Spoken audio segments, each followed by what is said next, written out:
Bonjour Laure Mandeville, vous êtes grand reporter au Figaro, ex-correspondante à Moscou et Washington et auteur de La Reconquête russe, publié chez Grasset. Joe Biden a dit cette nuit, Poutine est un dictateur, il est plus isolé que jamais. Est-ce qu'on est à un tournant de ce qui se passe en ce moment en Ukraine ? Oui, je crois qu'on est dans un de ces moments, si vous voulez, d'hésitation de l'histoire où ce despote qui a ramassé en fait tous les pouvoirs à l'intérieur de son pays entre ses mains s'est lancé dans une aventure guerrière en Ukraine dont si vous voulez, dont il n'avait absolument pas anticipé les contours. Il a montré qu'il était complètement déconnecté de la réalité ukrainienne, ce qui n'est pas nouveau chez Poutine. Il a toujours complètement sous-estimé ce pays. Il pense que la nation ukrainienne n'existe pas. Il l'a expliqué devant tous ses concitoyens. Il l'a dit dans un article Fleuve où il s'est improvisé historien au mois de juillet, où il préparait déjà en réalité cette escalade. Et il s'aperçoit que oui, la nation ukrainienne existe, oui, l'armée ukrainienne existe, elle n'est pas prête à faire un putsch contre son président, contrairement à ce que M. Poutine pensait au deuxième jour de l'attaque où il a appelé les militaires ukrainiens à faire un putsch contre Zelensky, ce qui vous montre un peu cette déconnexion, cette incapacité à comprendre. Et aujourd'hui, il est confronté à une résistance à la fois de la nation ukrainienne et des militaires ukrainiens et d'un président ukrainien qu'il prenait pour un guignol et un clown en fait, qui se comporte comme un chef de la nation. Et donc il est d'une certaine manière dans une grande difficulté parce qu'il pensait qu'il n'aurait qu'à mener qu'une petite opération blitzkrieg qui lui permettrait de décapiter le pouvoir politique. Et aujourd'hui, il lui faut envoyer ses militaires à l'assaut de villes énormes, dont Kiev, la capitale, ce qui veut dire qu'on va avoir une guerre sanglante, extrêmement complexe. Et donc, c'est une sorte de piège qui est en train de se refermer sur lui, alors que l'Occident apporte une réponse qu'il avait également sous-estimée, puisqu'il pensait que l'Occident était un ramassis de pleutres pusillanimes qui ne ferait rien. Et donc, il fait monter les enchères, il menace, il met en alerte ses forces nucléaires pour faire peur aux Occidentaux et qu'il pousse les Ukrainiens à plier. Et donc, évidemment qu'il est acculé et évidemment qu'il y a certainement, d'après ce que disent un certain nombre de sources, à la fois russes et américaines, des fissures à l'intérieur de l'élite russe aujourd'hui. Oui, des rumeurs, et notre comprenez l'état-major le plus proche des rumeurs de désaccord. C'est ça, exactement, des rumeurs de désaccord. Il y a eu notamment un haut responsable américain qui, citant des sources dans l'entourage très proche, dit que ça tangue, que il y a une prise de conscience évidente que cette histoire est une aventure et une catastrophe. Jusqu'à présent, on ne sait pas très bien si Vladimir Poutine lui-même a pris conscience de l'ampleur de ce Trafalgar qu'il est en train de créer lui-même, parce que, évidemment, jusqu'ici, cette élite était complètement soumise, et c'était pas une véritable élite, c'était plutôt une sorte de suite qui n'osait pas, en fait, lui dire clairement les choses, ce qui pourrait expliquer, d'ailleurs, si vous voulez, tous les ratés en fait du début de cette aventure.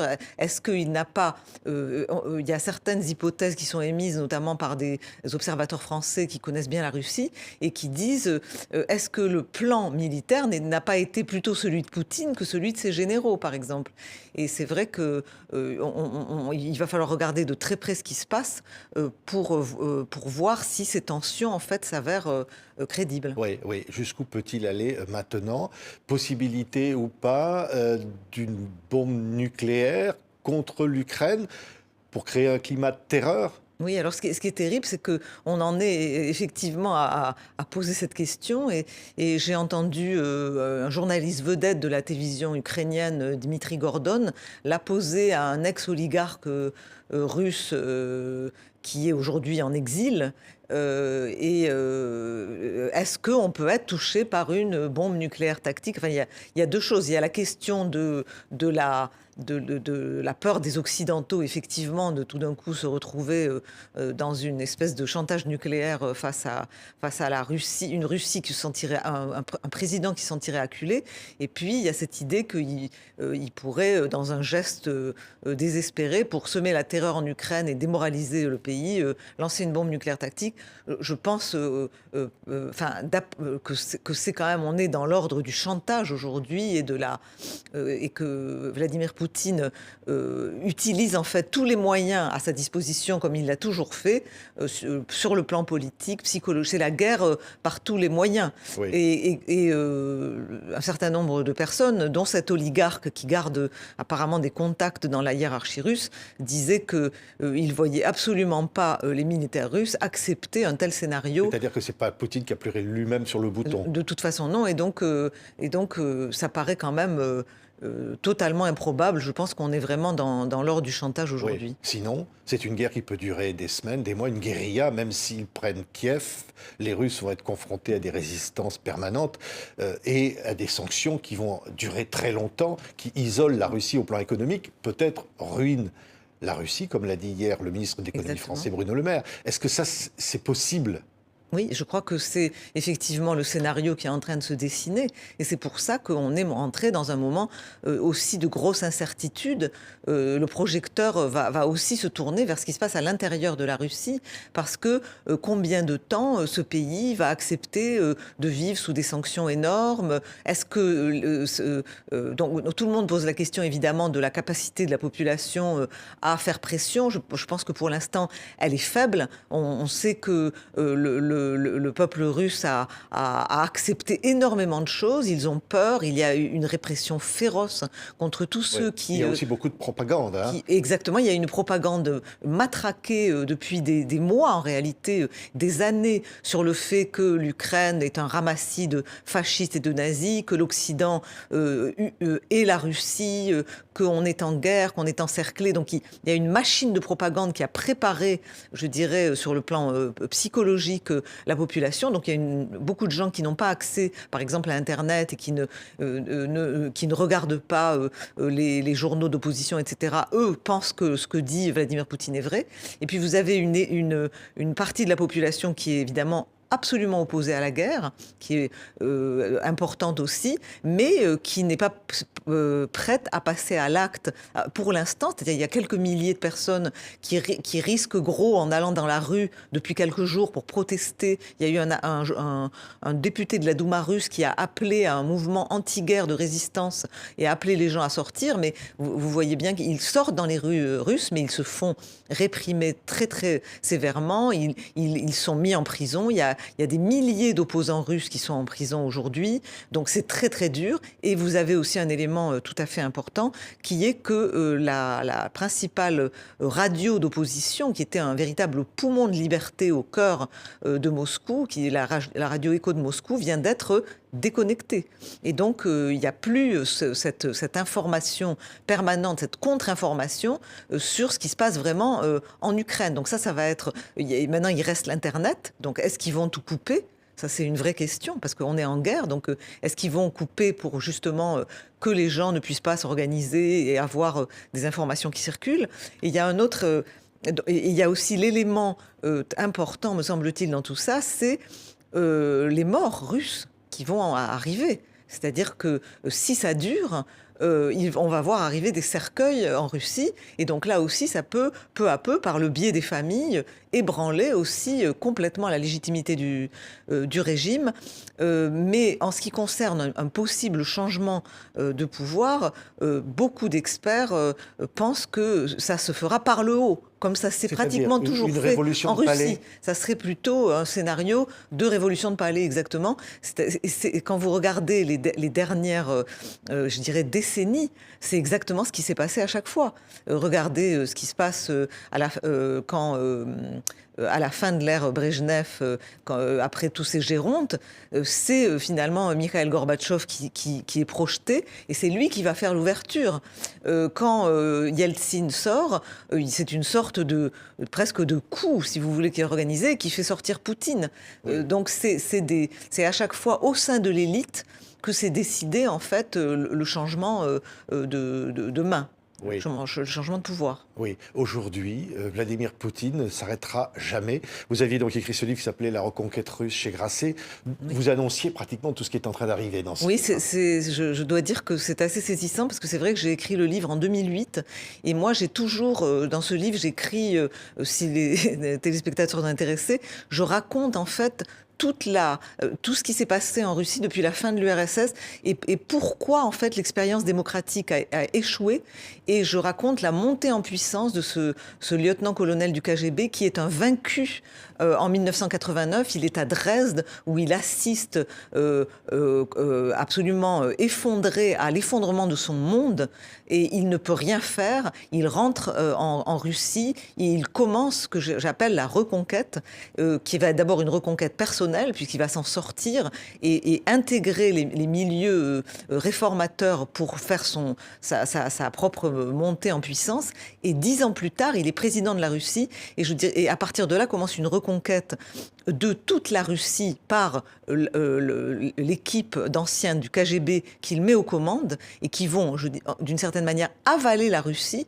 Et certaines personnes disent qu'aujourd'hui, la Russie tout entière est à l'intérieur de l'estomac, en fait, de ce petit clan du KGB, et qu'une fois reconquise par la brutalité et l'autocratie, ce pouvoir, cette société russe qui a été, on a coupé tous les contre-pouvoirs, il n'y a plus de parlement digne de ce nom, on a écrasé les télévisions, l'oligarchie est devenue une oligarchie à sa main, etc. etc. Donc il n'y a plus de contre-pouvoir sur la scène russe, plus de garde-fous, et c'est là qu'il a commencé la reconquête à l'extérieur. Et au moment où j'écrivais le livre, cette reconquête venait de se manifester avec l'envoi des chars en Géorgie, où il y a deux républiques, finalement, deux républiques autonomes qui sont maintenant des bases russes. Et on a vu en 2014 qu'il arrachait un morceau de l'Ukraine, 2 morceaux, Crimée et une partie du Donbass. Et aujourd'hui, il continue, mais on peut se demander si cet énorme morceau qu'est l'Ukraine, un pays de 44 millions d'habitants, qui était la sœur cadette de la Russie, ça va pas être justement le morceau de trop qui peut faire tomber, en fait, ce régime. Mais sinon, il ne s'arrêtera pas. La reconquête russe dont vous parliez ira au-delà de l'Ukraine. Absolument, je crois qu'il faut l'arrêter. Exactement, je pense que c'est le gros problème, c'est que s'il devait gagner, et si les Ukrainiens étaient obligés de capituler face à lui, nous nous retrouverions devant un homme dont l'appétit est aussi qui est aussi d'une certaine manière en guerre hybride avec l'Occident. Ça fait des années qu'il rêve, en fait, de démontrer que l'Occident démocratique n'existe pas, que en fait c'est un leurre, et qu'il avance avec des opérations de déstabilisation contre les élections, des achats d'élite, tous les éléments de la palette de la guerre hybride qui a été très bien formulée par le chef d'état-major des armées, Gerasimov, sont à l'œuvre aujourd'hui. Et donc c'est vrai qu'une des grandes peurs de l'Occident, c'est que si Poutine était victorieux en Ukraine, il décide de tester la solidité de l'article 5 pour démontrer que l'OTAN n'existe pas, c'est-à-dire qu'il pousse son avantage dans les pays baltes, par exemple en disant il y a une minorité russophone qui est menacée, et donc l'Occident, sous la menace nucléaire, ne fasse rien. Je pense que ça serait son rêve. Mais bien entendu que les Occidentaux sont conscients de ces dangers, et que ce n'est pas du tout un hasard si aujourd'hui il y a un renforcement militaire très important qui est en train de se mettre en place aux frontières de la Russie. Et finalement, Poutine est en train d'obtenir le contraire de ce qu'il prétendait vouloir, c'est-à-dire il voulait empêcher l'OTAN d'encercler la Russie. Et on voit bien avec ces déploiements maintenant en Pologne, dans les pays baltes, en Roumanie, etc., qu'au contraire, l'OTAN n'a jamais eu autant de raisons d'être. Et vous avez maintenant même des pays qui avaient accepté d'être des pays neutres, comme la Finlande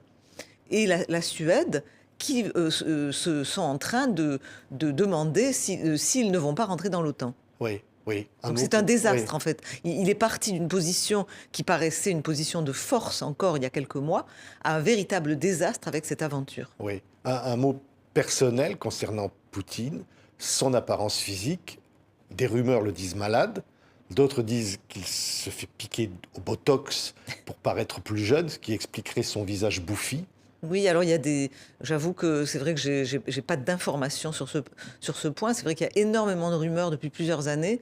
D'abord, effectivement, on l'a vu devenir complètement lisse. Et il y a eu des rumeurs comme quoi c'était le côté jeunesse éternelle, si vous voulez, du dictateur qui veut vivre éternellement. Donc ça a été dit et redit par des tas de commentateurs russes d'opposition. Et puis l'autre chose qui revient en permanence dans le discours d'un certain nombre d'analystes, mais sans savoir quelles sont leurs sources exactes, c'est l'idée qu'il serait malade, effectivement, et qu'il aurait un cancer, mais j'avoue que je n'ai aucune information à donner à ce sujet. Mais alors pourquoi, même pour recevoir ses généraux, il les reçoit sur cette fameuse table de 30 mètres de long? Oui, alors par peur de la maladie? La peur du Covid, je crois qu'il y a eu il a peur, en fait. Une peur du Covid, et que, en fait, tout ce qu'ont observé ceux qui sont dans cet entourage, c'est qu'il était absolument obsédé par cette idée d'être contaminé, ce qui expliquerait pourquoi il a reçu, par exemple, le président Macron. C'était pas seulement une humiliation politique, comme on l'a dit, mais effectivement cette précaution. Et vous avez vu aussi cette absolument surréaliste leçon de choses qu'a été cette réunion du Conseil de sécurité, où on l'a vu à 40 mètres de distance de ces ministres, qui étaient comme des petits élèves alignés les uns à côté des autres, et qu'il conviait à s'exprimer à la tribune les uns après les autres, en les humiliant s'ils osaient dire quelque chose qui était contraire à ce qu'il avait vraiment décidé, et qui était en réalité cette aventure, puisque même le chef des services de renseignement extérieur a tenté très timidement de s'opposer à ce scénario, au scénario de la reconnaissance des deux petites républiques séparatistes qui a mené à l'aventure. Et il a été rabroué publiquement à la télévision par Poutine, ce qui montrait, si vous voulez, en réalité, à quel point le président russe exerce son pouvoir en solitaire. Oui. Et alors, est-ce que cette peur de la mort pourrait expliquer qu'ils veuillent laisser, comme les tyrans le font, à l'aube de leur existence, ou retracer le grand dessein de sa vie pour l'éternité? Alors, je ne sais pas très bien, si vous voulez, jusqu'où va cette folie de grandeur, mais c'est vrai qu'on voit très bien qu'il y a une ivresse de la toute-puissance, et qu'il a vu dans la faiblesse, il a lu dans la faiblesse de l'Occident, qui est réelle depuis des années, une formidable fenêtre d'opportunité pour réaliser son grand dessein, qui est de rassembler les terres russes et de casser l'ordre international, selon lui, réduit à l'Occident, et qu'il voulait complètement changer. Merci beaucoup. Laure Mandeville, grande reporter au Figaro. La reconquête russe a été publiée chez Grasset. C'est un livre remarquable à lire encore aujourd'hui. Merci beaucoup d'avoir été notre invité. Merci.